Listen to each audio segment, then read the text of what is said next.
ایک دفعہ کا ذکر ہے، ایک چھوٹے سے پرسکون گاؤں میں ایک حیدر نام کا لڑکا رہتا تھا۔ حیدر کو اللہ کی نعمتوں کے بارے میں سیکھنا بہت پسند تھا اور اس کا سب سے پسندیدہ وقت رمضان کا مہینہ تھا۔ ایک دن اس کے دانا دادا نے اسے بٹھایا اور رمضان کے 3 خزانوں کی ایک خاص کہانی سنائی۔ حیدر بیٹا، دادا جان نے کہا، کیا تم جانتے ہو کہ رمضان ایک ایسے خزانے کی طرح ہے جو قیمتی جواہرات سے بھرا ہوا ہے اور 3 حصوں میں تقسیم ہے؟ حیدر کی آنکھیں حیرت سے کھل گئیں۔ واقعی دادا جان، مجھے اور بتائیں۔ دادا جان مسکرائے۔ رمضان کے پہلے 10 دنوں کو رحمت کے 10 دن کہا جاتا ہے۔ اس دوران اللہ ہمیں اپنی محبت اور رحمت سے گھیر لیتے ہیں۔ حیدر بیٹا، یہ بالکل ویسے ہی ہے جیسے کبھی کبھی آپ کی امی آپ کو گلے لگا لیتی ہیں۔ اللہ تعالیٰ بھی ہم سب کو گلے لگا کر یہ بتاتے ہیں کہ وہ ہم سب کو کتنا چاہتے ہیں۔ حیدر کو یہ بات سن کر بہت اچھا لگا۔ وہ دل ہی دل میں اللہ کی رحمت کو سورج کی روشنی کی طرح چمکتے ہوئے تصور کرنے لگا۔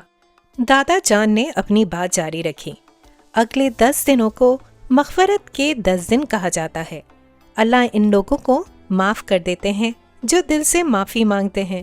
کیا تمہیں حضرت یونس اور ان کی قوم کی کہانی یاد ہے؟ حیدر نے خوشی سے سر ہلایا۔ جی ہاں دادا جان، مجھے اچھی طریقے سے یاد ہے۔ اس قوم کے لوگ بچ گئے تھے کیونکہ انہوں نے اللہ تعالیٰ سے توبہ کی تھی اور معافی مانگی تھی۔ بالکل صحیح، دادا جان نے کہا۔ اسی طرح ہم بھی ان دنوں میں اللہ تعالیٰ سے کہہ سکتے ہیں، یا اللہ مجھے معاف کر دیں۔ حیدر نے سوچتے ہوئے پوچھا، دادا جان اور رمضان کے آخری دنوں کا کیا؟ حیدر بیٹا، رمضان کے آخری دنوں کو جہنم سے آزادی کے 10 دن کہا جاتا ہے۔ یہ سب سے بڑا انعام ہے۔ اللہ لوگوں کو عذاب سے بچنے اور جنت میں داخل ہونے کا موقع دیتے ہیں۔ کیا یہ حیرت انگیز نہیں؟ حیدر کا چہرہ خوشی سے چمک اٹھا۔ دادا جان، رمضان تو واقعی اللہ کا خاص تحفہ ہے۔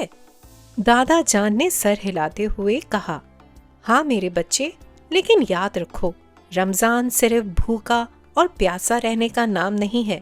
یہ مہینہ مہربانی، سچائی، دعا و نیک عمال کرنے کا ہے۔ ہمیں اپنی آنکھوں، کان اور زبان سے بھی روزہ رکھنا چاہیے۔